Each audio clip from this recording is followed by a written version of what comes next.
नमस्कार। समष्टि आर्थिक प्रायोगिक विश्लेषण, ठीक है, डायनामिक एनालिसिस के बारे में हम पढ़ेंगे। ठीक है, हमने पहले स्टैटिक और कंपैरेटिव स्टैटिक के बारे में अच्छे से पढ़ लिया है। तो किसको बोलते हैं ना, और इसमें किस चीज़ का अध्ययन किया जाता है। देखो कि इसके अंतर्गत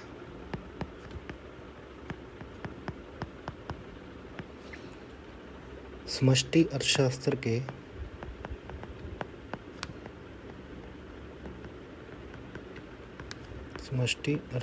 के विभिन्न क्षेत्रों में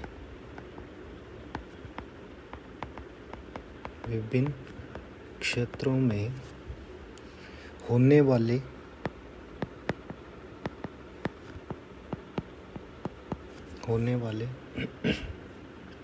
परिवर्तनों की प्रक्रिया,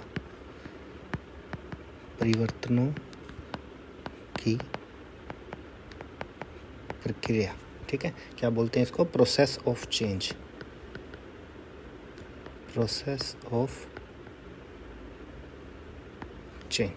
ठीक है, एवं परिवर्तन की गति,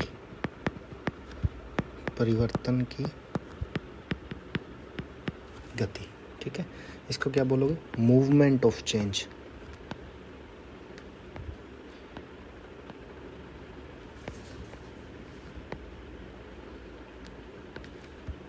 ठीक है, का अध्ययन किया जाता है,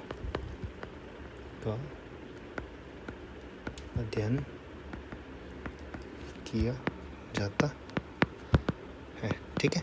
क्या होता है ये, इसको हम अभी देखेंगे अच्छे से। ठीक है, कि जैसे मान लो कि स्टैटिक एनालिसिस में हमने देखा था कि एक इक्विलिब्रियम का जो ई है ना, उसका अध्ययन करते हैं। ठीक है, क्या उसमें कंडीशंस है। और कंपैरेटिव स्टैटिक में हमने देखा कि E1 जो संतुलन होगा, इन दोनों में कंपेयर करना है ना, इन दोनों में तुलनात्मक अध्ययन करना क्या कहलाता है, कंपैरेटिव स्टैटिक कहलाता है।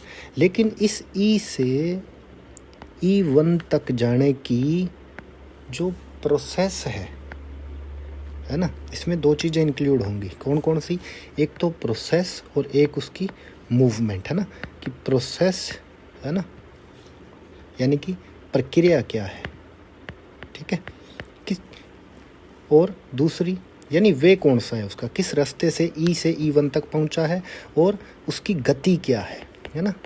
ये दो चीज़ों के बारे में हम पढ़ते हैं प्रायोगिक विश्लेषण के अंतर्गत। ठीक है, तो इसमें जैसे कुछ एक चीज़ें चेंज हो जाएगी, कि जैसे स्टैटिक एनालिसिस में हमने जिनको पढ़ा था वो अभी यहाँ पे चेंज हो जाएगी। जैसे कि हमने देखा था कि जो उपभोग है हमारा, कि जो आय टी टाइम पीरियड है ना, टी जो इसको पैर में लिखते हैं, इसका मतलब होता है कि टी टाइम पीरियड में जो कंजप्शन है ना, टी कुछ भी हो सकता है, जैसे 2022 हो सकता है ना, और T1 जब लिखेंगे तो ये हो जाएगा 2023, है ना, और जब T-1 लिखते हैं तो इसका मतलब हो जाएगा कि 2021। ठीक है, तो इसका मतलब ये रहता है।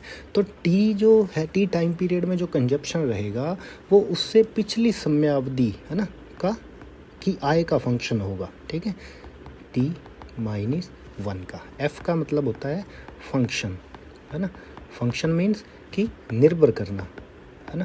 ये किसको दिखाता है, निर्भरता को दर्शाता है, कि जो उपभोग हमारा है टी टाइम पीरियड का, वो किसके ऊपर निर्भर करता है, T-1 पीरियड की जो आय है ना, यानी लास्ट टाइम पीरियड की जो आय थी उसके ऊपर हमारे आज का उपभोग निर्भर करेगा। ठीक है, तो ये इसमें हम देखेंगे।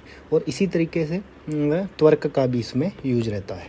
ठीक है, तो त्वरक का और गुणक का मैंने आपको ऑलरेडी बताया है कि एक बहुत अच्छा वीडियो हमने ऑलरेडी अपलोड किया है, तो आप उसको और जाके चेक कर सकते हो, और उसको पढ़ोगे तो ये वीडियो और ज़्यादा आपको अच्छे से समझ आएगा। ठीक है, सो हम देखते हैं कि जैसे एक कर्व रूप में इसको हम देखें दोबारा, तो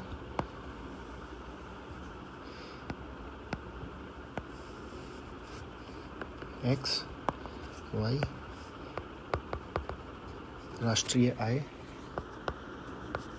जिसे कि हम y से डिनोट करते हैं, और इस तरफ आ जाएगा हमारा उपभोग और निवेश, C और I, है ना, उपभोग व निवेश।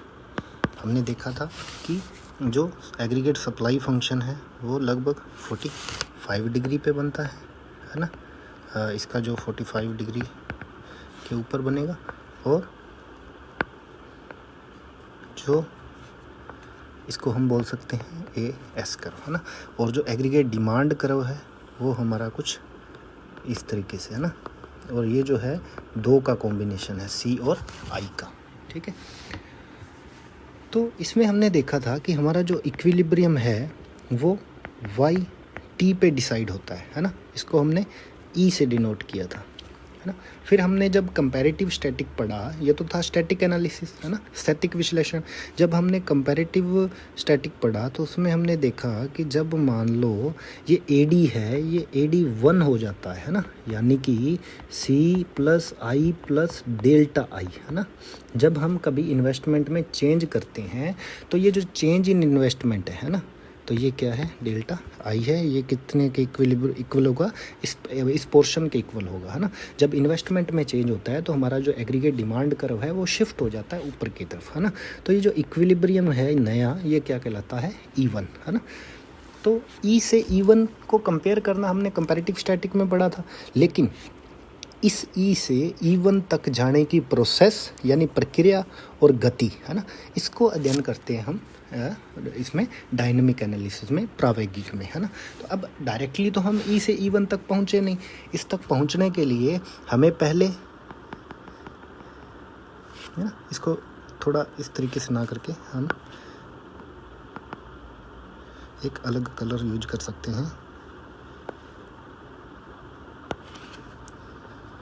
जैसे मान लो इस E से हम पहले यहाँ पहुँचेंगे, ठीक है, जिसे मान लो हम A नाम दे सकते हैं, ठीक है। और A से हम वापस जा रहे हैं इस तरफ, ठीक है, तो इसे हम B नाम दे सकते हैं, ठीक है। और B के बाद अगर ये वापस ऊपर की तरफ जाएगा C, और C से जब ये D, है ना, और D से वापस ये ऊपर की तरफ जाएगा और अंत में जाके ये इक्विलिब्रियम पे पहुंच जाएगा, ठीक है। इसको हम स्मॉल नाम दे सकते हैं सबको, है ना, जैसे A B, क्योंकि E हमने ऑलरेडी ले रखा है तो इनको हम स्मॉल ABCD नाम दे सकते हैं ना, A B C D E, है ना। और अंत में ये जाके इक्विलिब्रियम पॉइंट तक पहुंच जाएगा, ठीक है। तो ये जो प्रोसेस है और इस प्रोसेस की गति क्या है, ठीक है, ये सब हम किसके अंतर्गत पढ़ते हैं, ये प्रावैगिक एनालिसिस के अंतर्गत पढ़ते हैं, ठीक है। तो इस तरीके से इनको डिफ्रेंशिएट करना थोड़ा ज़रूरी है और इनको समझना। अब इसको थोड़ा अगर हम लिखें तो इसका क्या मतलब क्या है कि जैसे इस चित्र में हम देख रहे हैं कि संतुलन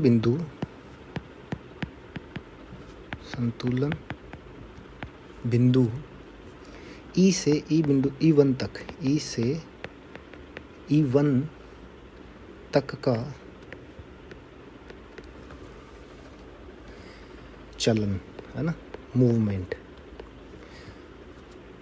अथवा अब देखो हमारा जो न्यू जो आय हमारी कहाँ डिसाइड हुई, इस पॉइंट पे, है ना। इस पॉइंट पे जब हमारी आय डिसाइड हो रही है तो वो YT और YT1, है ना, ये डिसाइड हो रही है, ठीक है। तो इसको हम क्या लिखेंगे, अथवा राष्ट्रीय आय में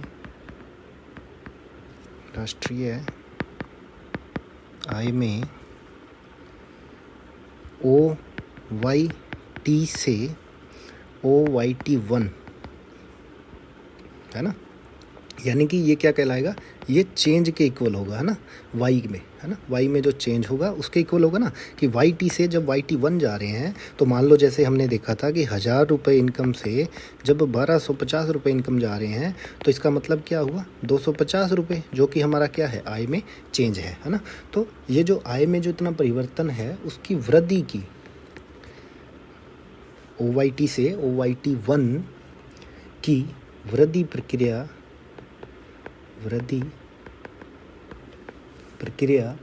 का विश्लेषण ही समष्टि का विश्लेषण ही समष्टि प्रावैगिकी, विश्लेषण समष्टि प्रावैगिकी यानी कि मैक्रो डायनामिक्स कहलाता है या है। ठीक है, इस तरीके से। सो हमने देखा कि आई में जो ये चेंज है कितना है, डेल्टा वाई, जो किस वजह से आया है, डेल्टा आई की वजह से आया है, इन्वेस्टमेंट की वजह से आया है। ठीक है, जो कि पहले इक्वेशन ये था, नया इक्वेशन डेल्टा आई को इंक्लूड करने से बना। ठीक है, अब हम देखते हैं कि ये जो प्रक्रिया है, इस प्रक्रिया को कैसे स्टडी करेंगे, है ना। क्योंकि पहले तो हम देख रहे थे कि डायरेक्टली हम 1000 से कौन से तक पहुंच गए थे, 1250 तक पहुंच गए थे। लेकिन अब हम इस पहुंचने की प्रोसेस के बारे में थोड़ा स्टडी करेंगे। इसको हम एक एग्जांपल के तौर पे देख सकते हैं। ठीक है, कि मान लो आप एक ग्राउंड में हो, है ना, तो आप एक फुटबॉल प्लेयर हैं, तो एक फुटबॉल पड़ी है ना। तो अगर आप इस फुटबॉल को किक करते हो, है ना, तो अगर आप इस फुटबॉल को किक करोगे तो ये पहले तो हवा में जाएगी, है ना, फिर ये वापस आके ग्राउंड को टच करेगी, है ना। ग्राउंड पे ये आने के बाद वापस से ये क्या करेगी, जंप करेगी, है ना। और इसका जो नया जंप होगा वो पुराने जंप से क्या रहेगा, उसका लेवल जो थोड़ा कम रहेगा। और इस तरीके से करते करते लास्ट में ये बिल्कुल कहाँ आ जाएगी, ग्राउंड लेवल पे ही आ जाएगी, है ना। तो इस तरीके से, और ये जो नया जंप रहेगा उसका मतलब हाई लेवल जहाँ तक वो पहुँचेगी, वो एक लेवल जो है वो प्रीवियस लेवल से कम रहता है। ठीक है, तो ये जो फुटबॉल है लास्ट में ये इस जगह पे पहुँच जाएगी। ठीक है, अब इसी चीज़ को ही हम थोड़ा थ्योरेटिकली गुणक के रूप में पढ़ते हैं, है ना। ये एक गुणक को समझने का एक बहुत अच्छे तरीके से इसको समझ सकते हैं कि जैसे मान लो अगर हम किसी चर में क्या करते हैं, परिवर्तन करते हैं, चर में क्या करते हैं, परिवर्तन। अब वो चर क्या है, आप एक फोर्स लगा रहे हो, है ना, एक प्रीवियस जो इक्विलिब्रियम, इसको हम ई लिख सकते हैं और इसको हम E1 लिख सकते हैं, है ना। अपने एग्जाम्पल पे ध्यान दीजिए वापस, जो हमने लिया कि अगर हम शुरू में E पे हैं और हमें E1 तक पहुंचना है ना, तो कंपैरेटिव स्टैटिक और स्टैटिक एनालिसिस में हमने ये देखा कि E कहाँ है और E1 कहाँ है और दोनों को कंपेयर किया। लेकिन ये जो बीच की प्रोसेस है ना, इसको हम किस में पढ़ते हैं, इसको हम समष्टि प्रावैगिकी में पढ़ते हैं। अब इसको किस तरीके से पढ़ा जाता है कि जैसे मान लो कि जब ये फोर्स लगाया जाता है, अब ये ह्यूमन है तो ह्यूमन इसमें कुछ फोर्स लगाएगा, तो ये जो फोर्स है, इस फोर्स की वजह से ये जो फुटबॉल है पहले हवा में गई, है ना, और इसका एक हायर पॉइंट डिसाइड हुआ। अब ये जो हायर पॉइंट है, ये फोर्स ही डिसाइड करेगी कि ये जो सेकंड जंप है ना, तो ये सेकंड जंप जो है ये कितना हाई जाएगा, है ना, और थर्ड जंप इसका कितना हाई जाएगा। ठीक है, तो इसी तरीके से हम देखते हैं कि हमारे जो इकोनॉमिक्स में जो फोर्स है, ये जो फोर्स है वो कौन सी है, वो है डेल्टा आई, है ना। जब आप इन्वेस्टमेंट में क्या करते हो, चेंज करते हो, निवेश में परिवर्तन करते हो। ठीक है, तो ये जो निवेश में परिवर्तन है हमारे इक्विलिब्रियम को क्या करता है, एक फोर्स देता है, और वो इक्विलिब्रियम जो है एक हायर पॉइंट तक जाता है और वापस वो नीचे आएगा, है ना। जैसे कि मान लो हमारी जो इनकम पहले 1000 करोड़ थी, उसमें जब आप डेल्टा आई इन्वेस्टमेंट जब उसमें शामिल करते हो तो पहली समयावधि में, है ना, अब ये अलग अलग समयावधि है ना, समयावधियाँ हैं। जैसे मान लो इसको आप पहली समयावधि कह सकते हो, दूसरी, तीसरी, चौथी और पांचवी, है ना, और इस तरीके से करते करते वो E1 तक पहुंच जाता है। तो पहली समयावधि में जब आपने डेल्टा आई किया, तो डेल्टा आई आपने कितना डाला इकोनॉमी में, 50 करोड़, है ना, हमने देखा। तो पहली समयावधि में तो वो 50 करोड़ ही बढ़ेगा, है ना। फिर जब दूसरी समयावधि आएगी तो उसमें वो थोड़ा उससे कम रहेगा, फिर तीसरी समयावधि में उससे कम, चौथी में उससे कम, और इस तरीके से वापस वो इक्विलिब्रियम पॉइंट पे पहुंच जाएगा, है ना। तो ये जो डिसाइड कैसे होगा कि वो कितना हाई जा रहा है, वो डिपेंड करता है इस फोर्स पे, है ना। तो वो फोर्स क्या है कि एक गुणक है ना, गुणक की जो प्रक्रिया है ना, यानी कि हमने एक MPC के बारे में पढ़ा था जिसे हम B से डिनोट करते हैं ना, जो कि कितनी थी, 0.8 थी, है ना। अब अगर आप फर्स्ट समयावधि में टाइम पीरियड, है ना, टाइम पीरियड फर्स्ट, फिर सेकंड, फिर थर्ड, फिर फोर्थ, है ना, इस तरीके से। फर्स्ट टाइम पीरियड में तो वो 50 के इक्वल रहेगी, फिर सेकंड टाइम पीरियड में वो क्या रहेगी, वो 50 की बजाय वो थोड़ा इससे कम हो जाएगी, जैसे 40। अब ये डिसाइड कैसे होगा, ये डिसाइड होगा आप जब अपने मल्टीप्लायर को, अपने आपके बी को, MPC को जब आप गुणा कर दोगे किसके साथ, डेल्टा आई के साथ, है ना। अब ये डेल्टा आई कितना था, 50 था, है ना, तो बी कितना है 0.8, डेल्टा आई कितना है 50, 8 5 40, है ना। तो हमारा आंसर क्या आ जाएगा, ये आ जाएगा, ठीक है। इसी तरीके से जब आप बी स्क्वेयर को मल्टीप्लाई कर दोगे डेल्टा आई से, तो हमारा जो नेक्स्ट डिजिट है वो आ जाएगा, वो फोर्स आ जाएगा। तो हम जैसे देख रहे थे कि ये फोर्स जो है वो धीरे धीरे घटता जाता है, उसी तरीके से हमारा जो एक्चुअल लाइफ में भी जो इकोनॉमी में इस इन्वेस्टमेंट इंक्रीज का जो इफेक्ट है वो क्या होता जाएगा, धीरे धीरे घटता जाएगा। अलग अलग टाइम पीरियड में उसका जो लेवल है वो घटता जाएगा और अंत में वापस एक नए इक्विलिब्रियम पे पहुंच जाएगा, ठीक है। तो इस तरीके से अब इसको हम थोड़ा मैथमेटिकली देख लेते हैं इक्वेशन तौर पे, कि जैसे फर्स्ट जब टाइम पीरियड होगा, है ना, प्रारंभ में शून्य समयावधि में विनियोग वृद्धि, है ना, विनियोग वृद्धि, जैसे कि निवेश बोल देते हैं ना, विनियोग वृद्धि किसको क्या किससे डिनोट करते हैं, डेल्टा आई से पहली समयावधि में, टाइम पीरियड में, पहली समयावधि में आय में परिवर्तन,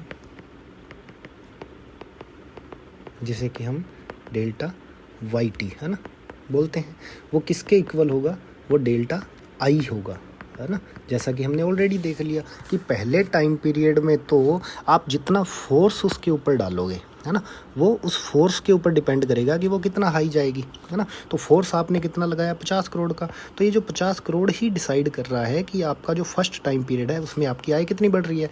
फिर जो सेकंड टाइम पीरियड की जो आय है वो डिपेंड करेगी कि इस बढ़े हुए फोर्स से जो वापस अगर ये फुटबॉल नीचे आ रही है तो ये किस गति से आ रही है ना, जो कि ऑब्वियसली पहले से कम होगी, और ये फोर्स धीरे धीरे क्या होती जाएगी, कम होती जाएगी, है ना। तो ये घटी हुई फोर्स हमारी आय में घटती हुई संख्या ऐड करती जाएगी। सो फर्स्ट टाइम पीरियड में वो इक्वल रहेगा इन्वेस्टमेंट में या चर में जितना परिवर्तन हुआ है, फिर वो धीरे धीरे क्या होता जाएगा, घटता जाएगा, ठीक है। सो हमारा जो आय में चेंज है वो फर्स्ट टाइम पीरियड में डेल्टा आई के इक्वल होगा, है ना, फिर सेकंड टाइम पीरियड में वो delta B into delta I के इक्वल होगा, ठीक है, और थर्ड में B square into delta I, फिर बी क्यूब डेल्टा आई, और इस तरीके से ये चलता जाएगा, है ना।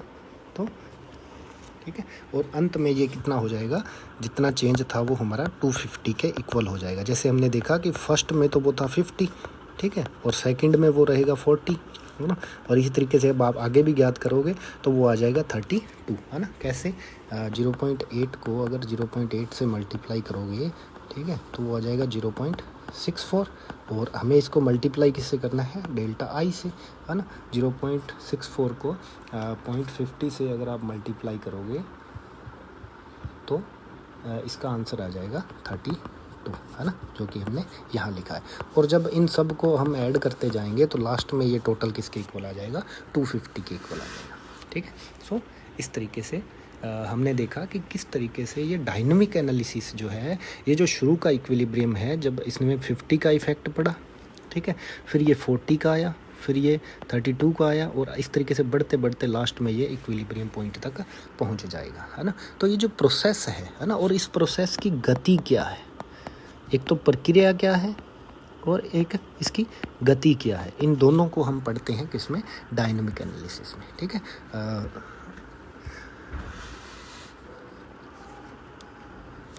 सो ये हमारा एनालिसिस रहा, और इसमें जो ये समष्टि प्रावैगिक, एक एक चीज़ और इसमें हम ऐड कर सकते हैं कि समष्टि प्रावैगिक संतुलन मार्ग, है ना। नाम थोड़ा अलग है लेकिन इतना कोई ज़्यादा इसमें नहीं है, बस अपने को इसका पाथ बताना है ना, मैक्रो डायनामिक इक्विलिब्रियम पाथ, ठीक है। क्या है ये, हमने देखा कि हम ए पॉइंट से हम ई पॉइंट से गए ए पर, और ए से गए बी पर, बी से सी, सी से डी, और डी से ई तक गए, है ना। और लास्ट में जाते जाते हम पहुँचे E1 पे, है ना। तो यही क्या है, यही संतुलन पथ है ना। इसी पथ को हमने फॉलो किया वहाँ तक पहुँचने के लिए, है ना। तो ये क्या रहेगा, हम पहले थे ई पॉइंट पर, ई से ए, बी, सी, डी, ई, है ना। तो इस तरीके से थोड़ा सा बीच में प्रोसेस और रहेगी, और लास्ट में हम पहुँच जाएंगे E1 पर, है ना। तो इसे हम क्या कहते हैं, मैक्रोडायनेमिक इक्विलिब्रियम पाथ, ठीक है। सो हमने देखा कि हमारी जो 1000 करोड़ इनकम थी उसमें डेल्टा आई, है ना, इन्वेस्टमेंट जो 50 करोड़ बढ़ाने से ये इक्विलिब्रियम पाथ होते वो फॉलो करते करते हमारी इनकम कहाँ तक पहुँच गई, 1250 करोड़ तक पहुँच गई, है ना। तो इस पाथ को स्टडी किया जाता है, ठीक है। आई होप हेल्पफुल रहा आपको, और थैंक यू।